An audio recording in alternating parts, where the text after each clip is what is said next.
O valor dos clássicos. Ao longo do caminho, se comprova que só o que é realmente importante e valioso prevalece. Dizem que os clássicos são eternos. Leite de Rosa sabem bem os motivos. Acompanhe a história do desodorante queridinho do Brasil. Foram aprovados pelo tempo. Sobreviveram às críticas. Leite de Rosas é assim, ética e responsável, focada em seus clientes e leal aos seus princípios. Comprometida com fundamentos como preservação da qualidade, continuidade e aperfeiçoamento constante, sempre acolhendo as necessidades e aspirações de seus consumidores. A história desta marca se escreve sem parar, gravada intimamente no cotidiano de cada pessoa que usa os produtos desde sempre, de outra que começou a usar hoje e daquela que amanhã irá descobrir, se encantar e passar a usar. Conheça mais um pouco da fascinante trajetória.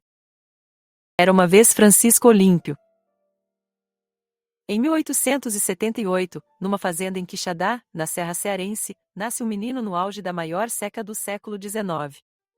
Ele perde a mãe aos 5 anos, o pai aos 9, ficando encarregado de 5 irmãos mais novos até um tio tomar conta deles. A educação era muito severa, até rude, como usual naquela época de flagelos.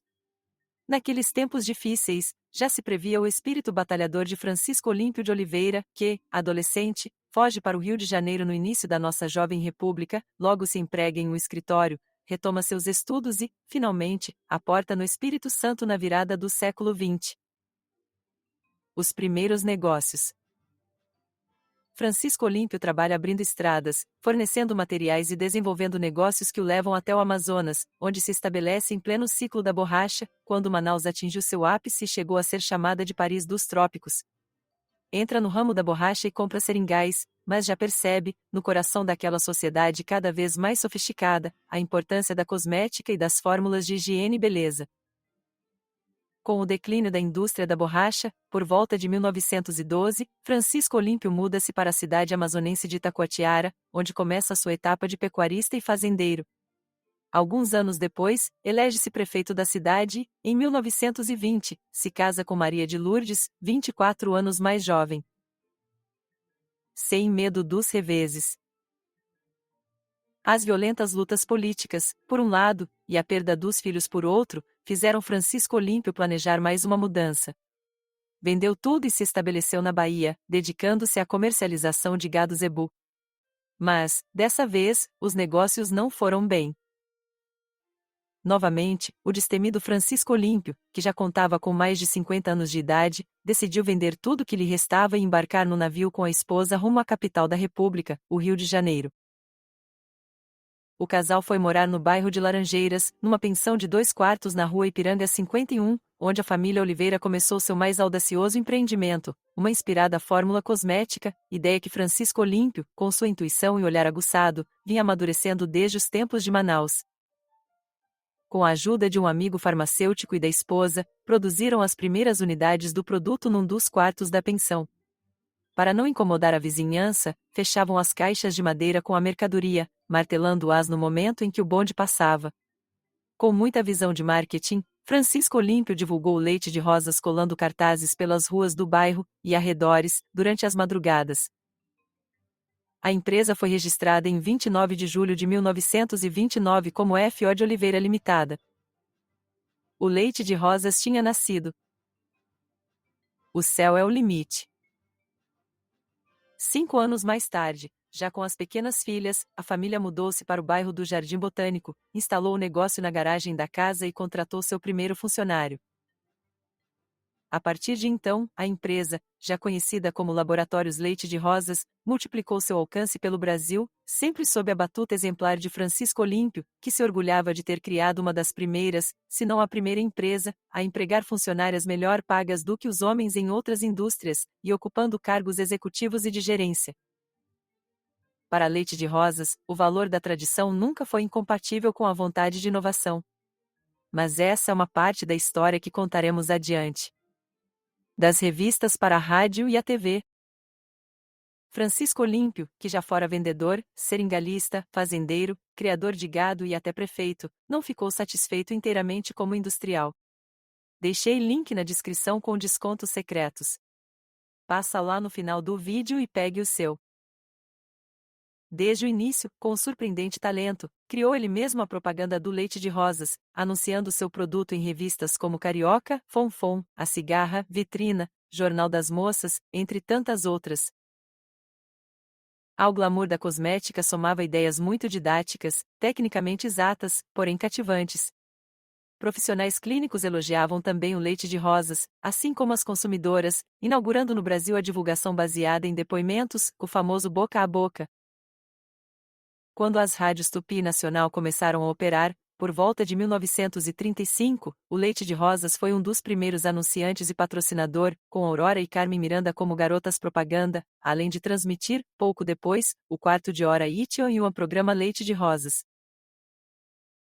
Também apareceram os primeiros anúncios e reclames destinados especialmente ao público masculino, como este: o homem elegante não dispensa o uso diário do leite de rosas. Bem-estar todo o dia. Quando a televisão chegou ao Brasil na década de 1950, o leite de rosas já estava presente na fala de locutores, apresentadores e das candidatas ao disputadíssimo título de Miss Brasil, concurso patrocinado pela marca e que acabou se transformando, ao longo da década, em um verdadeiro fenômeno cultural. Os primeiros e inesquecíveis biquínis. Desde o seu lançamento, o leite de rosas se associou imediatamente à beleza feminina. Cansada de se frustrar na hora da maquiagem? Aprenda a se automaquiar de vez e realce sua beleza com praticidade e confiança. Deixei o link na descrição deste vídeo. Os anúncios da época, em textos originais evocativos, eram ilustrados com imagens de mulheres seguras de si, independentes, que, mesmo em poses lânguidas e sensuais, nunca perdiam a elegância. As modas se sucediam, os hábitos de consumo se diversificavam, as aspirações e os rumos profissionais das mulheres não eram mais os das gerações anteriores. Sempre atento a essas mudanças, a publicidade do leite de rosas equilibrava criteriosamente tradição e modernidade. Até que um dia, o Brasil inteiro viu, estampado em uma revista, o primeiro anúncio de um biquíni. O produto que ele divulgava? O leite de rosas, claro. As mães, que já usavam o produto, viram as filhas, que também usavam leite de rosas como protetor solar e hidratante pós-praia, encolher os trajes de banho nos corpos. Houve até mãe que retalhou biquíni com tesoura e filha que se revoltou e comprou outro ainda menor. Mas em uma coisa certamente concordavam: o leite de rosas era insubstituível. Nova geração, novos tempos. Em 1962, aos 84 anos, mantendo-se ativo até o fim, Francisco Olímpio de Oliveira morreu serenamente cercado pela família. O rock and roll tomara o mundo pouco antes e a bossa nova imperava no Brasil. A bitomania só começaria no final daquele mesmo ano. Em pouco mais de 3 décadas à frente da empresa, o Sr. Francisco tinha expandido os negócios, revolucionado a comunicação, criado produtos e construído uma marca de enorme valor, deixando, nas mãos de seus herdeiros, um rumo a seguir. Filântropo, realizara inúmeras ações beneficentes. Maria de Lourdes se tornou presidente do Laboratórios Leite de Rosas S.A. A filha, vice-presidente, e o marido desta, um grande empreendedor que trabalhava na empresa desde 1956, superintendente. O mercado, naquele momento, exigia maior racionalização, novas tecnologias, controle pragmático de custos, ampliação da produção e alcance das vendas.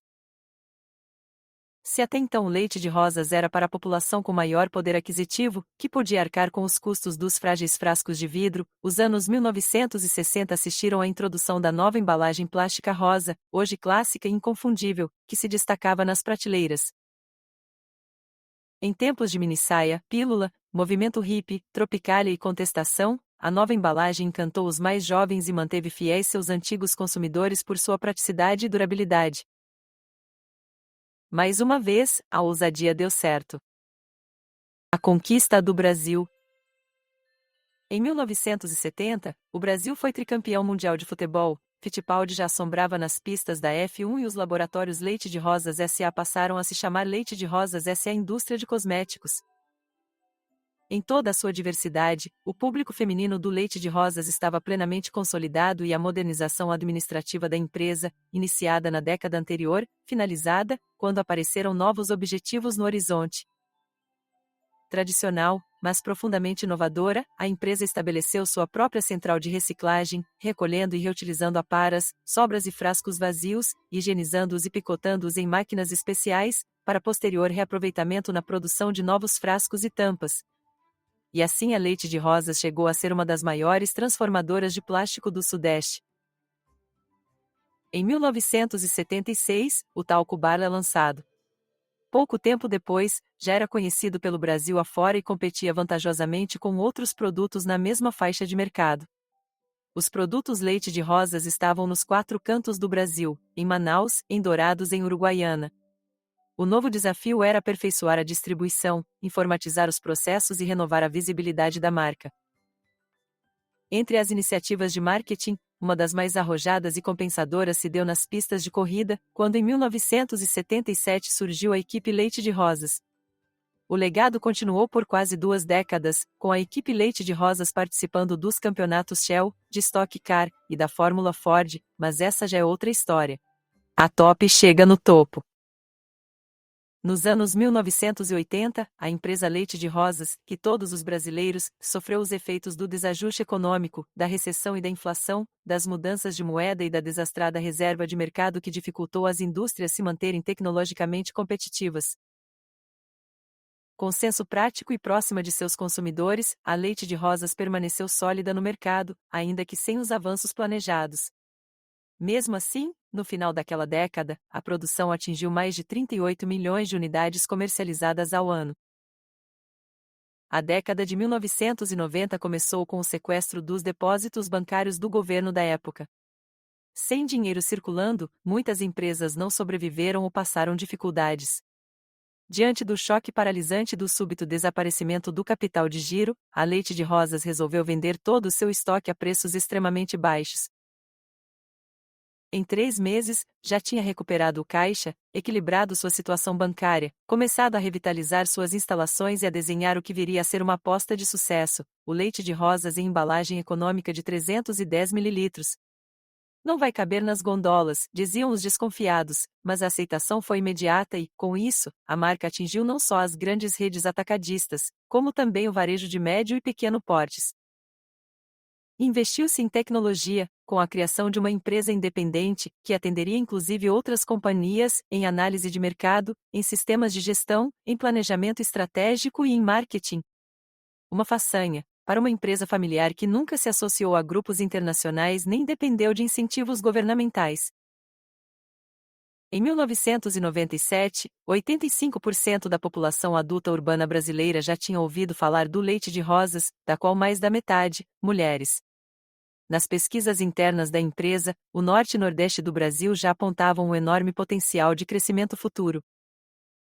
Após algumas campanhas de comunicação de grande sucesso, ao completar 70 anos de estrada, em 1999, o Leite de Rosas foi eleito a marca top de marketing.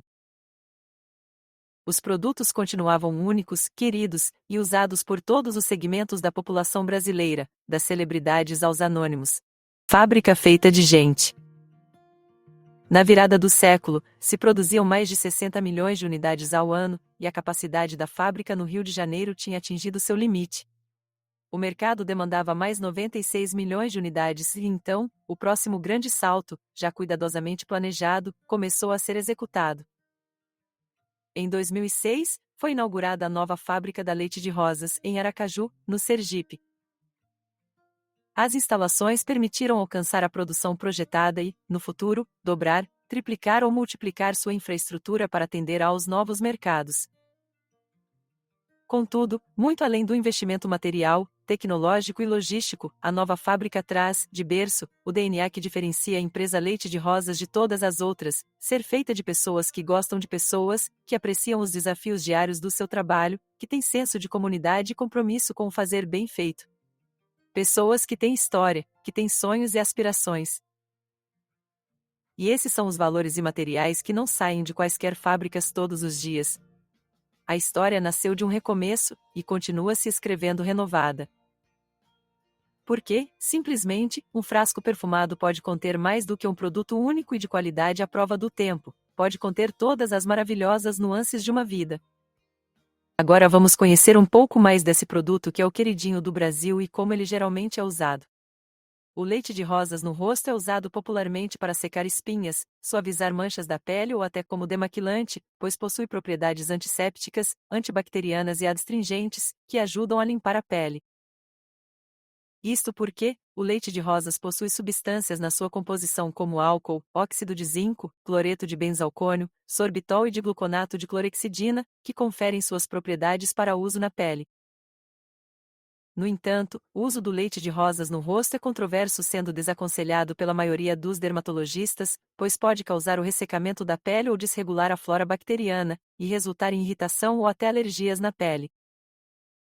O leite de rosas no rosto é indicado para hidratar a pele, diminuir a oleosidade da pele, combater espinhas, retirar manchas recentes da pele.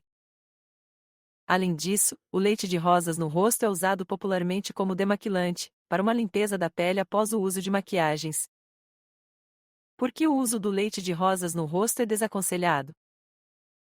O uso do leite de rosas no rosto não é recomendado pela maioria dos dermatologistas, pois possui álcool na sua composição, que leva a uma desidratação da pele, aumentando o seu ressecamento, além de poder acelerar o aparecimento de rugas.